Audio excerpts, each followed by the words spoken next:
ধুলি ধারা লাকড়ির বাচ্চারা এদিকে হ্যাঁ এই রাস্তাটি ভালো লাগবে যে সাজানো গুতে অ্যাটাচড বাথরুম সুন্দর বারবিকিউর ব্যবস্থায় ছবি তোলার একটা দৃশ্য। এই সাইডও পানি ওই সাইডও পানি, কিন্তু দুই সাইডই। ছোটবেলায় এগুলো দেখা খেলাধুলা করতাম, আবার এগুলোর মধ্যে এই সাইডেও কিন্তু নিচে পানি, নিচে মাছ থাকতো, মাছ ধরার চেষ্টা করতাম ছোটবেলায়। ও সামনে কিন্তু ইসে আছে, আবার এগুলা তো কচুরি পানা হয়ে গেছে কিনা আমি জানি না। ওই যে আপনাকে বলি না, মামা ঘাটের খুব কাছে বসুন্ধরা রিভার ভিউ। ঢাকার খুব কাছে হওয়াতে ঢাকা থেকে আসতে খুব বেশি সময় লাগে না। সকাল সকাল রওনা হলে 1-2 ঘন্টার মধ্যেই এখানে পৌঁছে যাওয়া যায়, যেমনটি আমরা রওনা হয়েছিলাম। আমাদের আসার অভিজ্ঞতা থেকেই আমি বলছি। আশেপাশে একটু ঘোরাফেরা করে এসে লাকড়ির চুলার স্বাদ নেওয়ার জন্য প্রিপারেশন নেওয়া হচ্ছে। আমাদের গ্রামের দিকে যাওয়ার সময় রাস্তায় দেখা যায় যে সিমেন্টের চুলা বানাইতেছে, অনেক ভারী। আমরা চুলা ধরাতে ব্যস্ত, আর বাচ্চারা এদিকে তাদের নিজেদের খেলাধুলা নিয়ে ব্যস্ত। আজকে অনেক দিন পর তাদের মধ্যে দেখা। আমাদের ছোটবেলার খেলার ধরন ছিল একরকম, আর তাদের খেলার ধরন অন্যরকম। আজকে আমরা দুজন মিলে রান্না করব। দেখা যাক কী রান্না করে আপনাদের সাথে শেয়ার করতে পারি। শুকনো বাঁশ কাঠ দেওয়াতে ফাইনালি চুলাটা সুন্দর মতো জ্বলে গেছে।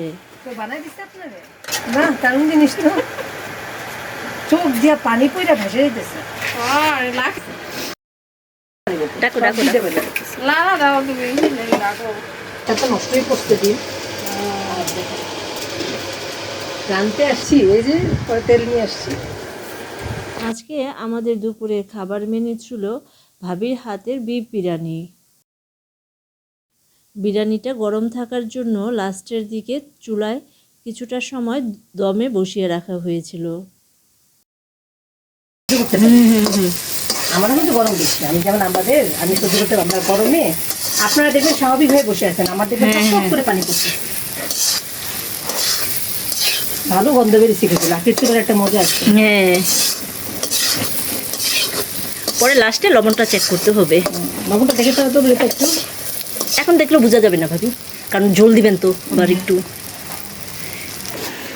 লবণ লাগবে।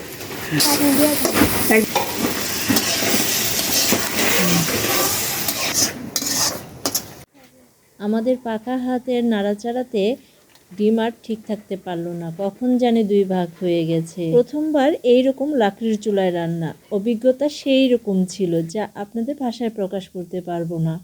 আমরা বাইরের লাকড়ির চুলায় হুলস্থুল কাণ্ড, আর বাচ্চারা তাদের নিজেদের খেলাধুলা নিয়ে ব্যস্ত। এরই মধ্যে আমরা সিঙ্গারা সমোচা খেয়ে নিয়েছিলাম, যা আপনাদের সাথে শেয়ার করা হয়নি। লাকড়ির চুলায় রান্না হতে থাকুক, চলেন আমরা বাড়িটা একটু ঘুরে দেখি। বাড়ির নাম গুদুলি ধারা। বাড়িতে প্রবেশ করতে গুদুলি ধারা এই নামটি সবার আগে আপনার চোখে পড়বে, আর লাল গালিচার এই রাস্তাটি আপনাকে নিয়ে যাবে বাড়ির ভিতরে। যেতে যেতে আপনার চোখে পড়বে 2 পাশে নানান রকমের গাছ, ছোট বড় নানান রকমের গাছগাছালি দিয়ে এই বাড়িটি আপনার নজর কাড়তে বাধ্য। গাছগাছালিতে ঘেরা এই ছোট্ট বাড়িটা দেখতে ছবির মতো, আর বাস্তবটা ছবির চেয়ে সুন্দর। দিনটা ছিল অনেক সুন্দর, এই রৌদ্র, এই ছায়া। বাড়ির প্রত্যেকটা আনাচে কানাচে রৌদ্র ছায়া খেলা করছে। গরমের দিনে এখানে আসলে যেমন আপনাদের ভালো লাগবে, ঠিক শীতের দিনেও তেমনই ভালো লাগবে। সাদা যে চমৎকার সিঁড়িটা দেখছেন, এই সিঁড়িতে বসে আমরা 2 বান্ধবী একটু আগে চা খেয়েছি, নানান রকমের গল্প, আর আমাদের দুজনের হাতে ছিল সিঙ্গারা আর চা। ললিতার হাতের বানানো মজার চা খেতে খেতে আমরা বেশ কয়েকটি ছবি তুলেছিলাম এখানে। চাটা শেষ করে ছাদে চলে আসলাম। ছাদে এসে দেখি বাগান বিলাসের গাছে ফুল ফুটে আছে। বাগান বিলাস তো আমার কাছে অনেক পছন্দ। বাগান বিলাসের প্রত্যেকটা ফুলের কালার এত সুন্দর, কি বলবো আপনাদের, নিজের চোখে না দেখলে বিশ্বাস করবেন না। ফুলের সুবাস ভরা বাতাস মন ভরে নিতে অনেকটা সময় ছিলাম ছাদে। এখন চলেন বাসার ভিতরটা একটু দেখে আসি।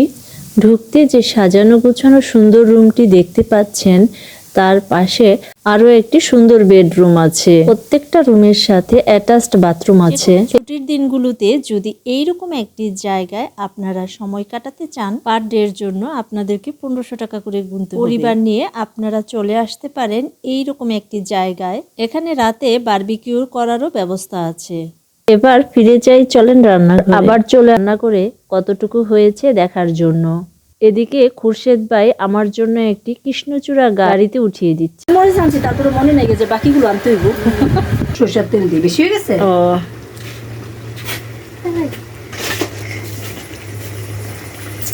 পরেরটা দেওয়া ঠিক হয়নি। না কিছু না। কই লইতা এটা ছিল কাচের চুড়ি হাতে দিয়ে দুই বান্ধবী রান্নায় ছবি তোলার একটা দৃশ্য। আচ্ছা নিজের সব একটা তুলি আসেন ভাবি। এখানে যতবার আমি মিউজিক দিয়েছি ততবারই আমি কপিরাইট খেয়েছি। হয়তো কপিরাইট মিউজিকগুলো আমার নাগালের বাইরে, বাধ্য হয়ে মিউজিকটা আমার ডিলিট করতে হয়েছে। ছবিগুলো যেহেতু স্মৃতি, তাই ডিলিটও করতে পারছি না। পুরো রিভার ভিউতে আমরা যে সকল ছবিগুলো তুলেছিলাম তার সব একত্রে এখানে দিয়ে দিয়েছি। ছবিগুলো সুন্দর হয়েছে কিনা সেটা বড় কথা না, ছবিগুলো স্মৃতি হিসাবে থাকবে সেটাই বড় কথা। প্রথম ছবিতে যাকে দেখেছেন উনি এখানকার কেয়ারটেকার। পুরো বাড়ি দেখাশোনা আর যত্ন নেওয়ার দায়িত্ব ওনার হাতে। এই সেই সিঁড়ি যার কথা আমি একটু আগে বলেছিলাম। বারান্দার এক কর্নারে এই সিঁড়িটা যা ছাদের দিকে চলে গেছে। ছাদে যাওয়ার একমাত্র সিঁড়ি যা দিয়ে আমরা ছাদে গিয়েছিলাম। আমাদের দুজনকে দেখে আপনাদের মনে হয়তো প্রশ্ন আসতে পারে, বাচ্চারা কোথায়? বাচ্চারা তাদের মতো খেলাধুলা করছে আর আমরা দুজন আমাদের মতো করে মাঠ, ঘাট, খাল, বিল ঘুরে বেরিয়েছি। এই যে ব্রিজটা দেখছেন এটা হলো খালের উপরে একটা ব্রিজ। এই ব্রিজের নিচে এখন প্রচুর কচুরিপানা দিয়ে ভরা। আমি অনেক দিন পর কচুরিপানা শ্যাওলা দেখেছি। ছোটবেলায় আমাদের বাসার আশেপাশে শ্যাওলা কচুরিপানা দেখা যেত। আমাদের বাসার পিছনে একটা ধান ক্ষেত ছিল। শুকনার সিজনে ধান দিয়ে ভরা থাকতো আর বর্ষার সিজনে পানি দিয়ে ভরা থাকতো। পানি চলে যাওয়ার সময় মূলত কচুরিপানা আর শ্যাওলাগুলো রেখে যেত। সাদার মধ্যে পার্পেলের ছোঁয়ায় কচুরিপানার ফুল কিন্তু বেশ সুন্দর ছিল। দেখেন না এগুলো সবই কিন্তু পানি। আমরা যখন প্রথম আসছি ওই পর্যন্ত পানি ছিল, এখন সব ভরাট করছে জায়গা বিক্রি করার জন্য। ও হ্যাঁ বুড়িগঙ্গার বুড়িগঙ্গার সাথে কানেক্টেড। কানেক্টেড না? হুম আচ্ছা আচ্ছা। না বাড়ির দিক দিয়ে রাস্তা দিয়া মাঝে মাঝে তো আমাদের রাস্তায় গাছ দিয়ে ভরে যায়, কে কাটে? আমার ভীষণ ভালো লাগে। এই যে দেখেন ফুলগুলি কত ভালো লাগতেছে। যখন আমি বাড়িটা ভাঙবো তখন তো আমার 12টা বাজবে, তখন তো কষ্ট লাগবে হ্যাঁ। যে এত টাকা খরচ করছি। কিন্তু আমার তো ইচ্ছাই নেই ভাবি। কষ্টের জন্য কোনো জিনিস না, না, তো হাসি পাইছে। রাত হয়ে গেছে আমাদের আসতে, ওই জন্য গেছিলাম, আস্তে আস্তে বেশ রাত হয়ে গেছে, প্রায় 12টা। এখানেও তো লেক ছিল, সব পানি বেশি হয়ে গেছে। ভাবি এখন ওয়েদারটা কি দেখছেন কত সুন্দর? সুন্দর, হ্যাঁ। না বৃষ্টি না রৌদ্র না, এই জন্যই এই সিজনটা আসলে এখানে মজা। ওয়াও, আমরা আসার সময় গাড়িতে কত রৌদ্র ছিল। হ্যাঁ এই সিজনটা এখানে মজা, কারণ একটু পরে বৃষ্টি নেমে যায়, তাই তো বৃষ্টি থাকে। হ্যাঁ যতগুলাই এখানেও কিন্তু খাল, ভাবি অনেক খাল, কিন্তু কারণ খালগুলাই কচুরি পানা আমরা সরাই নেই। ও। চারিদিকটাই কিন্তু চারিদিকে কিন্তু বুড়িগঙ্গা। ও এই কি বুড়িগঙ্গার পানি? এগুলো সব বুড়িগঙ্গার খাল, ওয়াও। চারিদিকে। কিন্তু ওই যে ওরা এগুলো পরিষ্কার করে না, এটা রিভার ভিউ কেন না, বসুন্ধরা রিভার ভিউ কেন, চারিদিকে এই খালটা পুরো আচ্ছা, আচ্ছা। এলাকাটা জুড়ে গেছে। ও এই জন্য এই মহিষগুলোর কেমন এগুলো কি গরু? এরকম কেন? এটা কি? আমার তো মহিষ লাগতেছে না। না আমার তো সব কিছু মহিষ মনে হইতেছে না, ছোট গেলেও তো বাছুর মনে হয়, গরু গরু লাগতেছে। একটু চামড়া গুলাই না। কি ভাবছেন আমরা গরু মহিষ চিনি না, তাই না? আমরা সচরাচর যে মহিষ দেখে থাকি তার থেকে এই মহিষগুলো একটু ভিন্ন রকম ছিল। মহিষের পাশে যে মহিষের বাচ্চাগুলো ছিল সেগুলো সাদা টাইপের ছিল। প্রথমবার আমি এরকম মহিষ দেখলাম যা আগে কখনো মহিষ, এটা মহিষ। হ্যাঁ এটা সবগুলোই মহিষ, সবগুলোই মহিষ। কিন্তু ওইটা মহিষ। এই যে এইগুলো পাইছি, পানি পাইছি। ওয়াও, আমি তো ভাবছি মনে হয় সব পুরোটাই মহিষ আবার দৌড়াইন দেয় না তো? আমি কিন্তু আমি মহিষের ভয় পাই, অভিজ্ঞতা নাই। আমি গরু মহিষ, আমি যে কোনো পশু পাখি ভয় পাই। মহিষের অভিজ্ঞতা আমার নাই, আবার দৌড়াইন টোড়াইন দেয় কিনা দিলে তো আমি নাই, আপনি তো দৌড়াতে পারবেন, আমি তো দৌড়াতে পারবো ভয়ের চোটে পুড়ে যাবে। ওয়াও। পুরো এলাকাটা এত সুন্দর কি আর বলবো আপনাদেরকে। বড় বড় দালান কোঠার পাশাপাশি আশেপাশে চারদিকে শুধু ঘাস আর ঘাস, খাল বিল গাছপালা আর কচুরিপানা দেখে মনে হচ্ছে আমরা কোনো গ্রামে চলে এসেছি। চারদিকে সবুজ আর সবুজ, মনোরম একটা পরিবেশ। এত সুন্দর সবুজের সমারোহ দেখে মনে হচ্ছে নিজেকে হারিয়ে ফেলছি। এখানকার সবুজের মূল বিশেষত্ব হলো বুড়িগঙ্গার পানি। চারদিকে এত সুন্দর পরিবেশ, আপনারা যদি কেউ নিজ চোখে না দেখেন তাহলে বিশ্বাস করতে পারবেন না। আমরা এখন যে জায়গাটিতে আছি সেটি মাওয়া ঘাটের খুব কাছে একটি জায়গা। যারা প্রকৃতি প্রেমিক তারা এখানে আসলে পানি, প্রকৃতি সব কিছুই একত্রে দেখতে পাবেন। আমার আজকের ভিডিওটি যারা এই পর্যন্ত দেখেছেন, আমার ভাঙা কণ্ঠ ইগনোর করে তাদেরকে জানাচ্ছি অসংখ্য ধন্যবাদ। আমার কোনো ভুল ত্রুটি হয়ে থাকলে কমেন্ট সেকশনে কমেন্টস করে জানাতে এটা হলো পারেন। পিকনিকের মজা, নিয়ে নিবে বুফের মতো। আসেন ভাবি, বসেন আমাদের সাথে। ঝুল নাও, ঝুল নাও। আপনি মেয়ে কই? কোন প্যাকেট বের করছি? ঠিক আছে? ওই একটা। তাই একটা খুবই